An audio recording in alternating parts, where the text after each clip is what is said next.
je me poserai si j'étais à votre place, c'est pourquoi est-ce qu'on ne nous laisse pas tranquille et pourquoi est-ce qu'il y a cette espèce d'accélération du temps, cette révolution digitale, qui fait que d'une certaine manière, on doit se poser des questions qu'on ne se posait pas auparavant. Et je vous dis ça parce que j'évolue dans des univers extrêmement variés et je vois que tout le monde se pose cette question.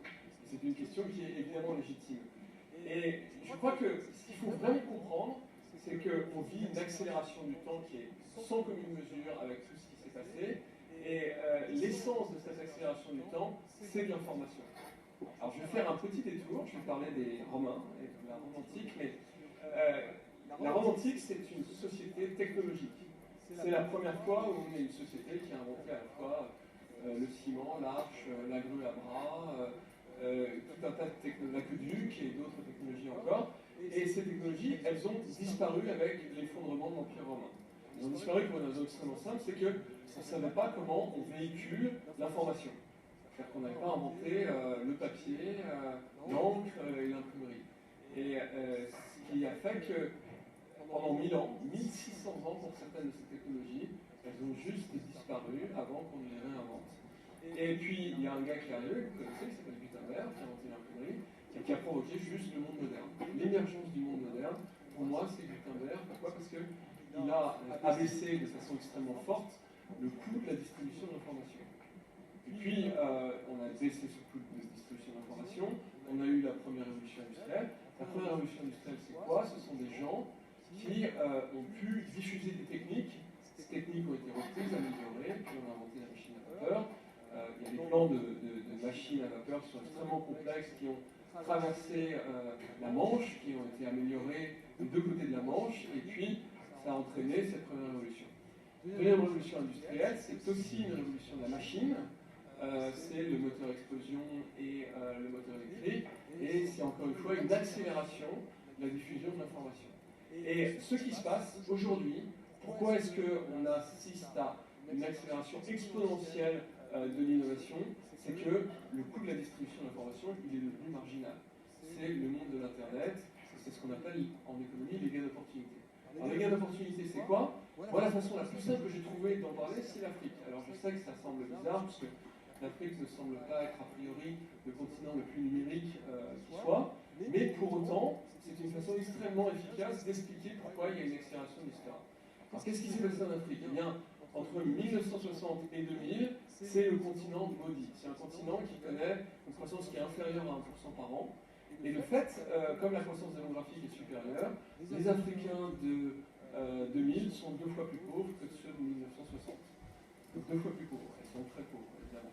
Puis à partir de 2000, chose assez étonnante, accélération de la croissance africaine, aujourd'hui en 2014 de 6%, qui sera de 7% cette année, et la Banque mondiale nous dit qu'elle devrait se situer entre 6 et 10% dans les 15 années qui viennent, en faisant la première zone de la croissance de l'humanité. Et alors, qu'est-ce que c'est que l'origine de cette croissance? Alors, il y a beaucoup de gens qui ont dit, naturellement d'ailleurs, c'est l'origine des matières premières. Il y a beaucoup de matières premières en Afrique, et donc on les exploite, on les vend partout, et c'est ça qui fait la croissance de l'Afrique. Mais pas du tout, puisque si on prend la totalité des matières premières africaines, ça compte pour 1 à 2% de la croissance africaine. Et la London School of Economics nous a dit en 2004, après avoir fait une longue étude, que l'origine de la croissance africaine, c'est quoi? C'est les réseaux de télécommunications. Et ça, c'est génial, c'est tout à fait étonnant parce qu'on voit les réseaux de télécommunications qui arrivent successivement dans différents pays, et on voit, hop, la croissance qui se fait accélérer. Pourquoi? Parce que vous avez un phénomène qui est proto-numérique, qui est avant-numérique, qui est des gains d'opportunité par diffusion d'informations. Ça veut dire quoi? Ça veut dire que dans un continent où il y a peu d'infrastructures, eh bien, vous remplacez l'absence d'infrastructures par l'information. Vous êtes un fermier, vous récoltez votre champ, vous dites où est-ce que je vais aller vendre mon grain dans le meilleur endroit possible. Si vous n'avez pas de téléphone mobile, vous allez au marché le plus proche, manque de bol, c'est là où tout le monde va, et il y a un surplus d'offres par rapport à la demande, qui fait qu'il y a une déperdition de valeur extrêmement forte, parce que les gens qui veulent du grain ne peuvent pas en acheter, puis ceux qui sont là, on achète ce qu'ils peuvent, et puis le reste, comme on ne sait même pas où le stocker, on va le perdre. Ça, c'est typiquement l'Afrique d'avant. Et puis l'Afrique d'après, avec de l'information, vous répartissez, vous optimisez, vous faites des gains d'opportunités par répartition de la valeur optimale. Ça, c'est ce qui se passe, et c'est ça l'origine de la croissance africaine. Et puis, cette origine, elle a une accélération qui est due au numérique, Moi, j'aime bien parler de ça, de M-Pesa. Donc M-Pesa, c'est quoi? C'est un des plus grands succès commerciaux qui soit jamais arrivé. C'est du mobile banking, c'est arrivé en 2007 au Kenya, et on a créé une banque par téléphone avec de l'Internet, donc du monde IP, et on a permis à 26 millions de Kenyans, il y a 40 millions de Kenyans en tout, de se bancariser pour la première fois. Il y avait 150 000 comptes bancaires avant l'invention de M-Pesa, donc c'était absolument rien. Et ça a des effets économiques absolument incroyables. Ça permet de passer de l'économie informelle à l'économie formelle, ou en d'autres termes, de l'argent qui est sur le matelas à l'argent qui est sur le compte en banque. Et puis, c'est de l'argent qu'on peut faire travailler parce que vous pouvez le prêter à des gens, vous pouvez vous faire rémunérer votre compte en banque quand vous avez plus de 100 $ sur le compte. Vous avez le droit d'envoyer dans un des... Il y a aussi 26 pays dans la zone M-Pesa, donc dans un de ces 26 pays. Aujourd'hui, ce qu'on nous dit, il y a beaucoup d'études économiques qui sont sorties sur M-Pesa. M-Pesa, c'est 30% de la croissance du Kenya, qui est 10%. Vous prenez juste un service numérique et vous êtes à l'origine de 30% de la croissance d'un pays donné. Vous voyez le potentiel du numérique. Et ça, c'est en train d'entraîner le monde entier. Pourquoi? Parce que ces services font des gains d'opportunité absolument partout. Ils en font évidemment dans les pays développés, mais aussi dans les pays en développement. Et ce système est en train d'accélérer. Pourquoi? Alors là, il faut que je change ce slide, c'est pas 100 millions, c'est 100 milliards. Parce qu'il y a un phénomène d'accélération qui se résume très bien. Vous êtes tous connectés à Internet. Il n'y a pas une personne ici qui n'est pas connectée à Internet. Vous avez un email, etc. Un smartphone pour la très grande majorité d'entre vous. Et il a fallu 40 ans pour faire ça. Il y a 2,5 milliards d'individus qui sont connectés à Internet. C'est un peu plus d'un tiers de l'humanité. Mais ça a pris quand même 40 ans pour arriver à ça. Et écoutez ça, en l'espace des 3 ans qui viennent, des 36 mois qui viennent, on va connecter 2,5 autres milliards d'individus. Donc vous êtes à un point d'accélération dans l'histoire de l'humanité, en grande partie dû au fait que les smartphones arrivent à des coûts qui sont raisonnables et sont aujourd'hui accessibles aux pays en développement, en particulier l'Afrique, l'Asie, tous les pays qui se développent, remplacent les feature phones, les téléphones qui servent à téléphoner, par des smartphones. Et de fait, ces gens-là vont participer à l'émergence de cette galaxie numérique qui est composée de deux dynamiques fondamentales. Quand j'essaie d'expliquer le numérique, je parle toujours des deux slides qui vont venir. Et avant d'en parler, je voudrais vous dire que si je voulais mettre 100 milliards et pas 100 millions en bas, c'est qu'il y a un troisième phénomène qui est le fait que les objets connectés commencent à arriver. Et ces objets connectés, vous en possédez en moyenne en France 1,5 par habitant. D'ici 2 ans, vous posséderez 7. Et d'ici 2025, il y en aura à peu près 100 milliards sur la planète. Ces objets connectés participent à l'émergence de cette accélération absolument incroyable parce qu'ils permettent de faire d'autant plus des gains d'opportunités qui peuvent être utilisés par tout le monde. Alors, juste pour vous donner une idée, dans les objets connectés, on considère qu'il y en aura à peu près 20% qui seront des objets domestiques, donc des petits bracelets qu'on porte, des trucs sympas, etc. Et les 80% qui restent, ça sera des activités économiques et industrielles. Donc ça sera de l'hôtellerie, il y en aura partout, vous allez compter les draps sales ou propres, où il y aura des objets connectés pour faire tout ça. Ça va permettre d'accélérer la productivité dans les services de façon extrêmement importante. Donc il y a deux notions qu'il faut avoir à l'esprit à l'égard de cette révolution digitale. La première, c'est ce qu'on a dit tout à l'heure, c'est la multitude. C'est le fait que c'est vous qui faites Internet, personne d'autre. C'est-à-dire que c'est vous qui avez fait les contenus sur Facebook, c'est aussi vous qui avez fait Wikipédia. Wikipédia, ça a l'air de rien, mais c'est la plus grande somme de connaissances jamais rassemblée par l'humanité. C'est-à-dire que si on imprime Wikipédia, la version anglaise, ça fait une encyclopédie qui fait 120 mètres de haut. Ça fait à peu près 100 fois la hauteur normale d'une encyclopédie. Et ça, c'est la plus grande somme de connaissances de l'humanité, et c'est vous qui l'avez fait, personne d'autre. Ce n'est pas une université, ce n'est pas une entreprise, c'est vous qui l'avez fait. Et puis c'est aussi vous qui faites la confiance dans le commerce. C'est-à-dire que quand vous allez sur Booking, sur Airbnb, sur toutes ces plateformes de tourisme, si les gens viennent derrière vous avec, je dirais, un entrain encore démultiplié, c'est parce que vous avez commenté, parce que vous avez voté, parce que vous avez permis d'ouvrir la voie, de faire en sorte qu'il y ait une confiance mutuelle de l'ensemble de ces acteurs, aussi bien des acteurs B, business, que des acteurs C, consumer. Donc ça, c'est une notion essentielle. La capacité d'agréger la multitude, ce qu'on appelle être multi-stakeholder, ça peut être aussi bien vos fournisseurs, ça peut être vos clients, consommateurs, ça peut être des ONG, ça peut être des tierces parties. L'interaction avec la multitude, c'est un élément fondamental de l'émergence de l'Internet. Et moi, je fais par exemple une analyse de l'agilité numérique des acteurs du CAC 40. On a surpondéré ce facteur. Les sociétés qui ont une relation avec la multitude, pour nous, gagnent des points de façon très importante à cet égard. Puis la deuxième dimension qui est importante, c'est la data. Et alors ça, j'en parle beaucoup. C'est quelque chose qui est encore assez mal perçu. C'est-à-dire qu'on se dit toujours la data, c'est un truc technique, et puis c'est un sous-chapitre de l'Internet. Non, c'est une dynamique qui a été enclenchée à partir de 2005. 2005, c'est le moment où une société en particulier, c'était Flickr, qui est une société d'hébergement de photos, et a été voir des universitaires américains, leur a dit on ne sait plus gérer nos bases de données, nos photos, etc.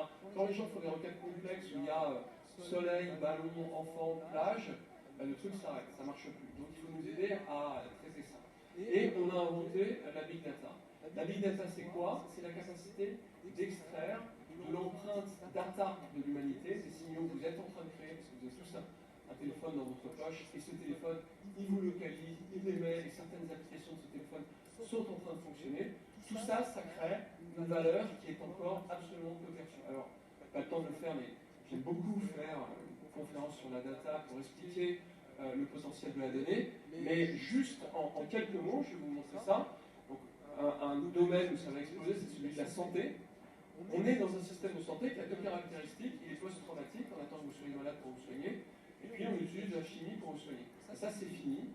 Il y a un endroit qui s'appelle Grand Shanghai, qui est le seul endroit au monde où le coût du système de santé a diminué et la qualité de ce système de santé mesuré a augmenté. Et ils l'ont fait en créant de l'historicité de données de santé. C'est-à-dire, on a votre historique de données et on voit que, par exemple, il y a 20% de la population qui n'a jamais la grippe. Dans un pays où on a très peur du SRAS, de certains types de grippe extrêmement virulentes, c'est tout à fait essentiel d'avoir cette information. Ça augmente la qualité du diagnostic et de la prescription de façon extrêmement forte, et ça limite les éléments qui sont exogènes à la pathologie qu'on veut soigner, notamment les externalités négatives, c'est-à-dire qu'on vous donne beaucoup de chimie, vous tombez malade, parce qu'on vous donne de la chimie justement. Ça, c'est un exemple de ce qu'on peut faire avec la data. Je pourrais vous en parler pendant 2 heures. J'adore le sujet de la santé et de la data, mais je peux vous dire qu'il y a une révolution qui est en train de se tramer, notamment grâce aux capteurs qui vont arriver dans l'Apple Watch. Moi, j'ai vu un capteur qui était gros comme ça, et qui attrapait 93 données de santé différentes, dont, par exemple, le taux de glycémie en étant non invasif. Aujourd'hui, il faut aller chercher une goutte de sang pour le faire. Eh bien, dans quelques mois, on n'aura plus besoin de faire ça, et on sera capable d'avoir des données qui seront supérieures à ce que votre médecin est capable, en vous gardant pendant une demi-heure, de récolter. Et bien, avec ce petit capteur, on sera capable, dans un délai extrêmement court, de faire mieux que ça. Donc cette révolution, elle est imminente, elle a commencé, et à l'égard de la santé, elle est très brutale. Un autre domaine, le domaine de l'agriculture. Alors là, pareil, on peut faire, d'ailleurs j'en fais une autre conférence sur l'agriculture. Les agriculteurs, c'est les premiers qui ont récolté de la donnée. Ils ont inventé le tableau Excel. Dans les années 50, je faisais des tableaux avec la pluviométrie, les intrants, la taille de pousse, etc. Et c'est les premiers qui ont utilisé Excel quand c'est arrivé, parce qu'ils utilisent beaucoup de données, et ils ont, avec ça, accru leur productivité.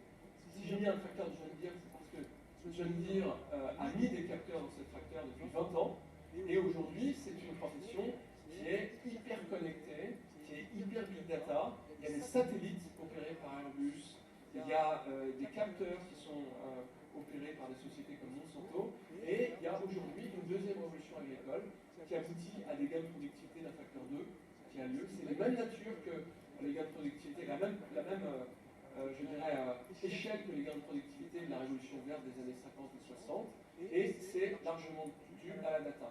Quand je veux expliciter le potentiel de ça, je dirais que le Qatar, qui est un des endroits les plus hostiles au monde, s'est lancé dans l'agriculture en mettant en place des stratégies qu'on appelle le microplanting, qui sont largement dues à la big data. Donc cette révolution, elle a des impacts qui sont aussi extrêmement macro, extrêmement visibles, parce qu'un pays qui devient vert alors qu'il était jaune, c'est ça.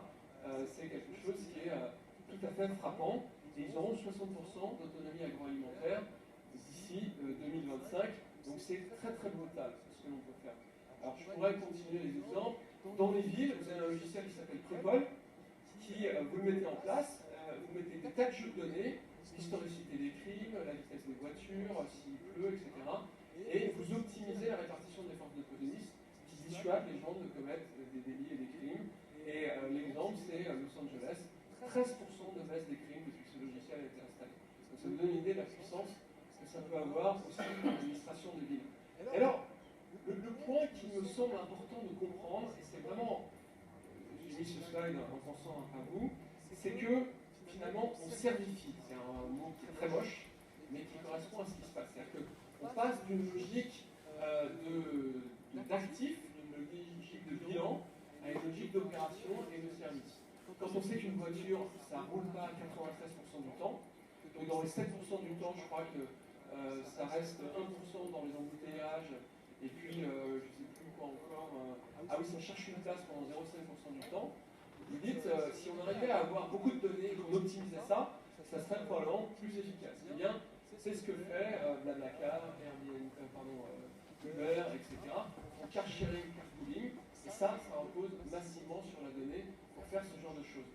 Et c'est là où je venais à ces gens, donc les hôteliers, c'est que je pense que l'idée de se dire, on est des propriétaires des murs et il ne pourra rien nous arriver parce que voilà, on a le meilleur emplacement au bord de la plage, ça c'est pas vrai parce qu'on est capable de louer les chambres chez l'habitant et puis il y a quelque chose qui est un peu moins industriel que ça et qui est souvent, mais on l'a entendu, c'est aujourd'hui le premier hôtelier au monde, ce sont des gens qui n'ont jamais construit d'hôtel et je crois que c'est en soi quelque chose qui va nous amener à réfléchir.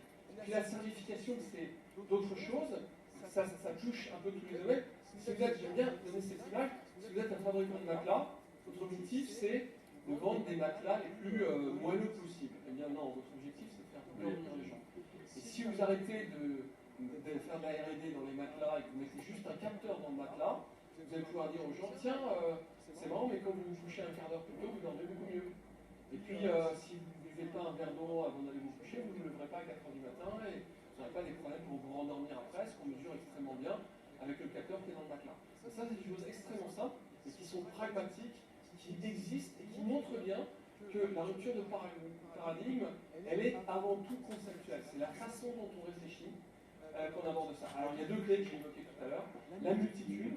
Comment est-ce qu'on multiplie les interactions avec la multitude, donc avec l'ensemble des acteurs, et comment est-ce qu'on fait que ces interactions génèrent massivement de la donnée. Et ça a une conséquence qui est assez intéressante. Tout à l'heure, j'ai entendu parler du marketing de service, et on a aussi parlé du design de service, c'est que finalement, des usages qui étaient perçus comme des agressions, la vente de services, notamment la vente de services de tourisme, eh bien, quand vous avez beaucoup de data, vous faites disparaître le marketing. C'est plus du marketing. Le marketing, c'est ce qui vous agresse. Et en fait, quand vous avez fait disparaître le service, vous avez, le marketing, vous avez du service. C'est-à-dire que le service, c'est ce qui vous rend service. Et ça, je crois que c'est quelque chose qu'on ne perçoit pas très bien, mais la révolution à venir, c'est une révolution de la learning experience. Vous avez des investissements qui sont absolument colossaux, qui sont faits actuellement par des sociétés comme Alibaba en Chine, qui est le premier investisseur mondial dans ce qu'on appelle l'intelligence artificielle. Alibaba investit plus que toute l'Europe en intelligence artificielle. Ils investissent 2,2 milliards de dollars, d'euros dans ce domaine. C'est a priori plus que tous les investissements de toute l'Europe dans l'intelligence artificielle, et c'est sans doute 2 fois plus que ce qu'on investit dans la Silicon Valley actuellement. On a lu ça à peu près à 1 milliard de dollars par an. Donc vous voyez qu'il y a quand même du chemin à faire. Et la raison pour laquelle Alibaba fait ça, c'est qu'ils ont compris que la bataille de demain, c'est la capacité de faire ce qu'on appelle des seamless services, c'est-à-dire d'unifier les parcours clients. Et ça, c'est quelque chose qui est, merci, je finis, qui est à la portée, c'est vrai qu'on a faim. Je crois que c'est mon dernier slide, j'en ai encore peut-être une dizaine. Ça dépend si vous êtes sage. Mais je crois que ce que je finirais, voilà, je finirais en disant ça, c'est que mon expérience d'entrepreneur, c'est qu'évidemment je peux vous faire peur avec des gros chiffres, Mais Airbnb au départ, c'est des gars qui n'arrivaient pas à dormir. Ils se sont dit, on va bricoler un site web. Et ça, c'est une note d'espoir extraordinaire. Quand j'ai dit tout à l'heure que je pense que la France a un problème avec le financement de l'innovation, certes, c'est ce qu'on appelle le CapDev, les montants de 50 millions d'euros. Mais moi, ce que je vois et qui m'impressionne beaucoup, c'est ce qui se passe dans des pays comme Israël ou en Californie. C'est la capacité des environnements, des écosystèmes universitaires à mettre 10 000 $ sur la table pour faire des protos. Donc c'est aussi le hackathon, etc. Et vous pouvez avoir votre rôle là-dedans. Un hackathon, c'est quoi? C'est une merguez party de codeurs. On les enferme dans une pièce pendant 2 jours, dans un environnement sympa, on leur pose une problématique, et on regarde ce qui sort. À chaque fois que j'ai un hackathon qui est organisé par une grande entreprise, je vois des trucs déments qui sortent. Donc voilà, le message c'est la data, la multitude, la disruption et l'hybridation avec le monde de l'innovation, et tout le monde est capable